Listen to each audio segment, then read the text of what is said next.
Hello दोस्तों, आप सभी का हमारे इस YouTube channel Tech Masters Academy में स्वागत है। आज का सेशन इंजीनियरिंग के हर वो स्टूडेंट के लिए इंपॉर्टेंट है जो गेट की तैयारी कर रहे हैं या फिर गेट की तैयारी इन फ्यूचर करने वाले हैं, या फिर ऐसे भी स्टूडेंट्स हो सकते हैं जिन्हें गेट के बारे में कुछ भी नहीं पता। तो आज इस वीडियो में मैं गेट का इंपॉर्टेंस एंड क्या प्रिपरेशन स्ट्रेटजी आपको फॉलो करनी चाहिए इसके बारे में डिस्कस करने वाला हूँ। वीडियो को पूरा देखना। अगर आप इस चैनल पे नए हैं तो इसको सब्सक्राइब कर लीजिए ताकि इसके रिलेटेड जो भी कंटेंट है आपको मिलता रहे। तो चलिए शुरू करते हैं। सबसे पहले हम बात करेंगे गेट होता क्या है, इसका इंपॉर्टेंस क्या है। अगर मैं गेट की फुल फॉर्म की बात करूं तो गेट का फुल फॉर्म होता है graduate aptitude test in engineering. आपने जो भी 4 साल के इंजीनियरिंग लाइफ में आपने स्टडी की उसका एक टेस्ट है एप्टीट्यूड के फॉर्म में, जिसको हम बोलते हैं गेट। अब गेट का पेपर हर साल फरवरी के मंथ में कंडक्ट किया जाता है एंड इसकी जो ऑर्गेनाइजिंग कमिटीज है वो है आईआईसी बैंगलोर एंड 7 बड़े बड़े आईआईटीज इसको पेपर सेट करते हैं। अब हर साल अलग अलग आईआईटीज इसका पेपर सेट करती है।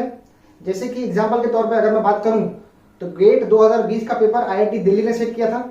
अब 2021 का पेपर गेट का आईआईटी बॉम्बे सेट करेगा। मतलब वो हर साल रोटेशन में पेपर सेट करते हैं। अगर आप गेट क्रैक कर लेते हैं तो गेट का जो स्कोर कार्ड है वो आपका 3 साल के वैलिड है, जो कि आपके लिए बहुत ही बड़ा प्लस पॉइंट है। अब इस पर हम ज्यादा डिस्कस करेंगे एंड में कि आपके लिए क्यों एडवांटेजेस है। उसके बाद जो गेट का पेपर पैटर्न है वो ऐसा है कि आपको 100 मार्क का पेपर है ना, उसमें आपको 3 घंटे का टाइम लिमिट है। एंड इसमें जो एक डिसएडवांटेज ये है, इसमें आपको नेगेटिव मार्किंग है। ये नेगेटिव मार्किंग कुछ ऐसी है कि अगर आप 1 मार्क का क्वेश्चन गलत करते हो तो आपका 0.33 मार्क्स डिडक्ट किए जाएंगे। अगर आप 2 मार्क वाला क्वेश्चन गलत करते हो तो आपके 0.67 या फिर 2/3 मार्क्स डिडक्ट किए जाते हैं। पेपर पूरा ऑब्जेक्टिव प्लस न्यूमेरिकल टाइप होता है, जिसमें आपको basic concepts and proper practice चाहिए उस पेपर को अटेंड करने के लिए। सो गेट का बेसिक आइडिया जानने के बाद अब हम डिस्कस करेंगे कि गेट का इंपॉर्टेंस क्या है। अगर कोई भी स्टूडेंट गेट क्रैक कर लेता है, अगर उसका गेट में अच्छा स्कोर आता है तो फ्यूचर में वो कौन से ऑप्शन चूज कर सकता है उसके बारे में हम डिस्कस करने वाले हैं। So GATE is a gateway to number 1 है एमटेक। अगर आपका गेट का अच्छा खासा स्कोर आ जाता है तो आप एमटेक कर सकते हो। बट अगर आपको एमटेक प्रॉपर तरीके से करना है तो आप आईआईटीज या फिर एनआईटीज या फिर रीजनल गवर्नमेंट कॉलेज से कर सकते हो। अब बहुत से स्टूडेंट्स का सपना होता है कि वो बड़े बड़े कॉलेज से अपनी डिग्री प्राप्त करें। अगर आपको बीटेक में मौका नहीं मिलता है अच्छे कॉलेज से पढ़ने का तो आप अच्छे गेट स्कोर के थ्रू आईआईटीज या फिर एनआईटी से पढ़ सकते हो। तो इसके लिए आपको गेट में बहुत अच्छा स्कोर लाना पड़ता है, तब जाके आपको इसमें एडमिशन मिलती है। सो एमटेक में आपको 12,500 रुपये तक का स्टाइपेंड मिलता है। गवर्नमेंट आपको पढ़ने के पैसे देती है। उसके बाद आपको टीचिंग असिस्टेंस करना पड़ता है, मतलब आपको अपने गाइड को या फिर अपने टीचर को हेल्प करनी पड़ती है प्रैक्टिकल लैब्स में, या फिर आपको असाइनमेंट चेक करने में उनको हेल्प करनी पड़ती है। फिर इस पर्टिकुलर 2 साल के स्पैन में फर्स्ट ईयर आपका होता है प्योरली आपको सब्जेक्ट स्टडी करने पड़ते हैं। सेकेंड ईयर में आपको अपना प्रोजेक्ट करना पड़ता है अपने चॉइस का, मतलब एक पर्टिकुलर ब्रांच का जो प्रोजेक्ट है आपके अपने एक्सपर्टी के बेस्ड पे वो आपको चूज करना पड़ता है, और सेकेंड ईयर आपका पूरा प्रोजेक्ट होता है। सो ये था एमटेक के बारे में। गेट के स्कोर के अच्छे स्कोर से आप एमएस भी कर सकते हो। ये एमएस आप आईआईटीज या फिर एनआईटी से भी कर सकते हो। अगर आपका गेट का स्कोर थोड़ा कम है तो आप गेट स्कोर के थ्रू एमएस कर सकते हो। अब जो दूसरा एडवांटेज है गेट के स्कोर का वो यह है कि आप उससे पीएचडी कर सकते हो। अगर आपको डॉक्टरेट करना है तो आप आईआईटीज या फिर एनआईटीज या फिर फॉरेन यूनिवर्सिटी से पीएचडी कर सकते हो। अब इसमें गवर्नमेंट आपको 25 से 28,000 तक का स्टाइपेंड देती है। ये पर्टिकुलर कोर्स 4 से 5 साल का होता है। डिपेंड करता है कि आपने कितने रिसर्च पेपर जर्नल में सबमिट किए या फिर पब्लिश किए हैं। उसके बाद गवर्नमेंट आपको रहने के लिए कॉटेजेस या फिर फ्लैट्स भी प्रोवाइड करती है। तो बड़ी बड़ी आईआईटीज में कोई फैसिलिटी मिलती है कि आपको रहने के लिए कॉटेजेस या फिर फ्लैट्स मिलते हैं। ये एक बहुत बड़ा एडवांटेज है कि आप पढ़ भी रहे हो और साथ साथ जो पर्क्स है गवर्नमेंट की तरफ से वो भी आप इंजॉय कर रहे हो। सो बहुत से स्टूडेंट्स का सपना होता है कि वो फॉरेन जाके अपना मास्टर्स कंप्लीट करें। ऐसे में उनको जीआरई या फिर टॉयफेल या फिर आईएलटीएस की एग्ज़ाम देनी पड़ती है। बट कुछ यूनिवर्सिटीज़ ऐसी है जो कि सिर्फ गेट के स्कोर के थ्रू आपको एडमिशन्स प्रोवाइड करती है एमएस करने के लिए। तो ऐसे में आप लोग अब्रॉड जाके स्टडी कर सकते हो। सिंगापुर या फिर जर्मनी यूनिवर्सिटी ये गेट के स्कोर के थ्रू स्टूडेंट्स को अलाउ करती है ताकि आप वहाँ से एमएस कर सके। तो ये एक बहुत ही इंपॉर्टेंट पॉइंट है आप लोगों के लिए जो भी लोग अब्रॉड जाके स्टडी करना चाहते हैं बेसिकली इन यूनिवर्सिटीज़ में। इसका ज़्यादा डिटेल आप इनकी वेबसाइट्स पे चेक कर सकते हैं या फिर आप गूगल कर सकते हैं। सो इन यूनिवर्सिटीज़ में आपको ज़्यादा एक्सपोजर मिलता है, ज़्यादा सीखने को मिलता है। अब बहुत से स्टूडेंट्स होते हैं जिनको ना एमटेक करना है ना पीएचडी करनी है।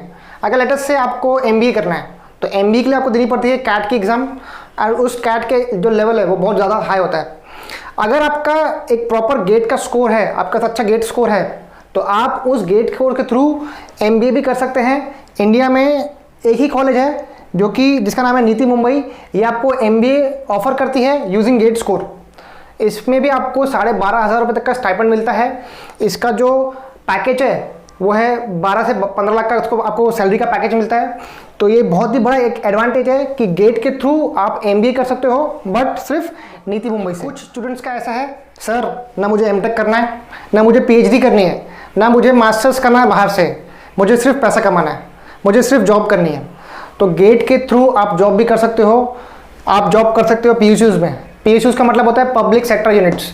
ये गवर्नमेंट ओन कंपनीज होती है जिसमें आप गेट के थ्रू इन कंपनीज में अप्लाई करके अच्छा खासा पैकेज कमा सकते हो। वो पैकेज होता है मिनिमम 10 से 15 लाख के आसपास। मतलब आप महीने का 1 लाख रुपए का तनख्वाह पे इन कंपनीज में जॉब कर सकते हो। ये छोटी मोटी कंपनीज नहीं है, ये बड़ी बड़ी कंपनीज है जो कि गवर्नमेंट ओन्ड कंपनीज है, and this job is very much equivalent to government job. So इसमें आपको काफ़ी अच्छे पर्क्स मिलते हैं, आपको अच्छी फैसिलिटीज़ मिलती है। जो भी बड़ी बड़ी कंपनीज है सच एज ओएनजीसी, महारत्न, सीआईएल मतलब कोल इंडिया लिमिटेड, सेल मतलब steel authority of India limited, rights, IRCON, ये बड़ी बड़ी रेलवे की कंपनीज है जिसमें आप जॉब करके अपना फ्यूचर सिक्योर कर सकते हो। सो ये थे गेट के फ़ायदे, जिसमें आप मास्टर्स, पीएचडी, एमएस या फिर आप अब्रॉड जाके स्टडी कर सकते हो, या फिर आप एमबीए कर सकते हो नीति मुंबई से, या फिर आप पीएसयूज़ के थ्रू अपना जो लाइफ है वो सिक्योर कर सकते हो। तो ये थे गेट के फ़ायदे। ऑलराइट गाइस, गेट का इंपॉर्टेंस जानने के बाद अब हम डिस्कस करने वाले हैं कि गेट की प्रिपरेशन स्ट्रैटेजी क्या होनी चाहिए। नाउ सी, अगर आप इस प्रॉपर एग्जाम को स्ट्रेटेजाइज नहीं करते हो तो आप एग्जाम में सक्सीड नहीं हो पाते हो। सो आपको इस पर्टिकुलर एग्जाम को प्रॉपरली प्लान करना है एंड एग्जीक्यूट करना है। सबसे पहला डाउट जो स्टूडेंट्स के मन में आता है कि सर हम गेट की पढ़ाई कब से स्टार्ट करें और क्या हमें कोचिंग इंस्टीट्यूट ज्वाइन करना चाहिए। तो मेरा आंसर है, अगर आप फर्स्ट ईयर में हैं तो फर्स्ट ईयर के स्टूडेंट्स को इंजीनियरिंग मैथमेटिक्स और इंजीनियरिंग मैकेनिक्स, ये 2 सब्जेक्ट बहुत ही इंपॉर्टेंट है गेट पॉइंट ऑफ व्यू से। अगर आप सिविल या मैकेनिकल ब्रांच से हैं तो आपको ये 2 सब्जेक्ट्स बहुत ही इंपॉर्टेंट है। इसका वेटेज भी अच्छा खासा है गेट में। सो आपको इन दोनों सब्जेक्ट्स को रिगरसली पढ़ना है, इसकी प्रॉपर प्रैक्टिस करनी है, इसके प्रॉपर नोट्स बनाने हैं।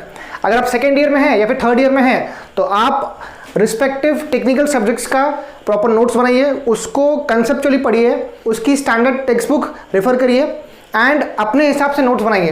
कोई भी कंसेप्ट अगर आपको समझ में आ रहा है तो आप उसको खुद की लैंग्वेज में लिखिए, उसके फॉर्मूलेस को नोट डाउन करिए and try to revise it very frequently.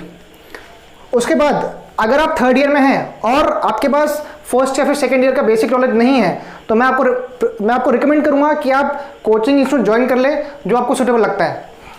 उसके बाद आपका जो स्टेप नंबर 2 है, आपको करना है कलेक्ट, मतलब आपको डेटा कलेक्ट करना है।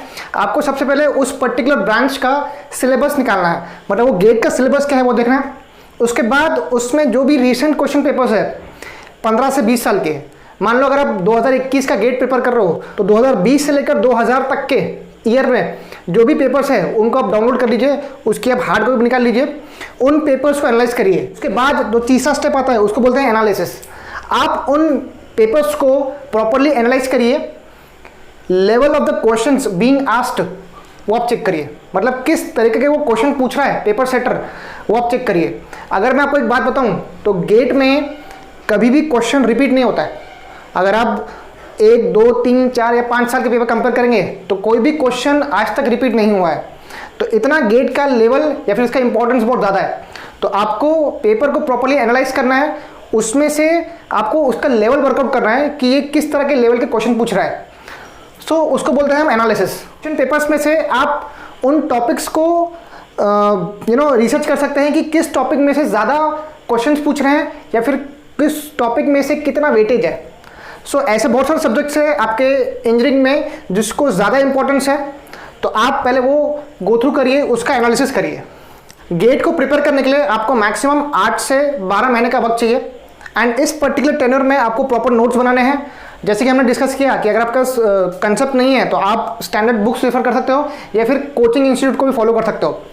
नेक्स्ट जो पॉइंट है वो ये है कि make mini notes through the tenure. मतलब जब आप स्टडी कर रहे हो तो आपने जो भी टॉपिक कवर किया आप उसके मिनी नोट्स बनाइए। मिनी नोट्स का ये फायदा होता है कि अगर आप थ्रू आउट द टेन्योर अगर आप मिनी नोट्स बनाते हो तो एट द एंड एग्जाम के पहले आप उसी नोट से पढ़ के आपका रिवीजन कर सकते हो। अब मैं आपको दिखाने वाला हूं कि मैंने उस टाइम पे अपने टाइम पे मिनी नोट्स कैसे बनाए थे। सो गाइज ये वो मिनी नोट्स है जो मैंने अपने टाइम पे प्रिपेयर किए थे एंड इसमें हम लोगों ने एक एक माइन्यूट पॉइंट जो एग्जाम में पूछी जाती है एंड जो भी इसके बेसिक टर्म्स है वो हमने इसमें लिख लिए थे, ताकि आपको एग्ज़ाम के टाइम पे ज़्यादा देखना ना पड़े, बुक्स रेफर नहीं करना पड़े, क्योंकि एग्ज़ाम के टाइम पे आपके पास ज़्यादा समय नहीं होता है, आप उस टाइम पे बुक्स रेफर नहीं कर सकते हो। तो यही आपकी बुक रहती है जिसमें आप हर एक चीज़ को डिटेल में पढ़ सकते हो, रिवाइज कर सकते हो। सो गाइस आप देख सकते हैं ये पूरा मैंने जियोटेक सब्जेक्ट इस पर्टिकुलर शीट में डाल दिया था, ताकि आपको एग्ज़ाम के टाइम पे ज़्यादा स्ट्रेस लेना ना पड़े एंड आपका काम जल्दी हो जाए, आपका रिवीजन जल्दी हो जाए। इसमें मैंने एक और चीज़ की थी कि इसमें हम लोगों ने जो भी रिसेंट क्वेश्चन पेपर्स है उसको भी सॉल्व किया था और उसके भी क्वेश्चन इसमें डाल दिए थे सॉल्यूशंस के साथ, ताकि आपको पता चले कि एंड में जब आप प्रैक्टिस करते हैं या फिर रिवाइज करते हैं चीज़ों को तो आपने यहाँ गलती की थी, आपको वो भी चीज़ समझ में आ जाएंगी। इसके बाद आप देख सकते हैं मैंने एक चार्ट पेपर बनाया था। ये चार्ट पेपर मैंने बनाया था बेसिकली फ्लूइड मैकेनिक्स के लिए। अब इस पर्टिकुलर पूरे चार्ट पेपर में मेरा फ्लूइड मैकेनिक्स का टेस्ट आ गया, उसके बेसिक कंसेप्ट्स आ गए। आप देख सकते हैं इस पर्टिकुलर चार्ट पेपर में पूरा का पूरा डिटेल आ गया। तो एग्ज़ाम के टाइम पे मैं सिर्फ इस चार्ट पेपर को रेफर करूँगा, जो भी माइन्यूट ऑब्जेक्टिव क्वेश्चंस है या फिर न्यूमेरिकल्स है उसको गो थ्रू करूँगा, फॉर्मुलेस को गो थ्रू करूँगा, ज़्यादा कुछ लोड नहीं लेना है।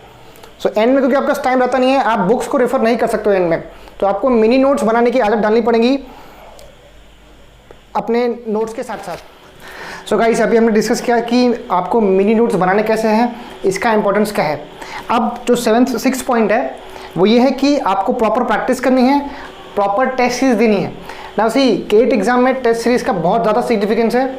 अगर आप टेस्ट सीरीज़ नहीं देते हो तो आप एग्ज़ाम को प्रॉपरली हैंडल नहीं कर पाओगे, एग्ज़ाम क्रैक नहीं कर सकते। So you have to give more and more test series. आपको ज़्यादा से ज़्यादा टेस्ट सीरीज देनी है। इंडिया में बहुत बड़े बड़े इंस्टीट्यूट हैं जिनकी आप टेस्ट सीरीज फॉलो करके एग्जाम्स में ज़्यादा प्रैक्टिस कर सकते हैं और उन टेस्ट सीरीज के क्वेश्चन पेपर्स को अपने मिनी नोट्स में ऐड कर सकते हैं। लास्ट जो पॉइंट है वो मैं यही बोलूँगा कि डिफाइन योर गोल्स। आपको अपने गोल्स को डिफाइन करना है। आपको ये पता रहना चाहिए कि आपको कितना स्कोर चाहिए। अगर आपको एमटेक करना है आईआईटी से तो आपको ये पता रहना चाहिए कि आपको कितना रैंक चाहिए जिससे आपको आईआईटी में एडमिशन मिल जाए। या अगर आपको पीएसयू में जाना है तो पीएसयू के लिए कितना रैंक लगता है उस पर्टिकुलर पीएसयू में जाने के लिए। सो आपको अपना गोल डिफाइन करना पड़ेगा, आपको अपने रैंक को विजुलाइज करना पड़ेगा ताकि आप उस पर्टिकुलर गोल को सिक्योर कर सकें। आज की वीडियो में इतना ही। आपके जो भी डाउट्स है आप इस कमेंट सेक्शन में डाल सकते हैं। हम मिलते हैं नेक्स्ट लेक्चर में, नेक्स्ट वीडियो में, जिसमें हम डिस्कस करने वाले हैं कि civil engineering point of view से गेट 2021 को कैसे प्रिपेयर करें। सो तब तक के लिए आप घर पे सेफ रहिए। Thank you so much.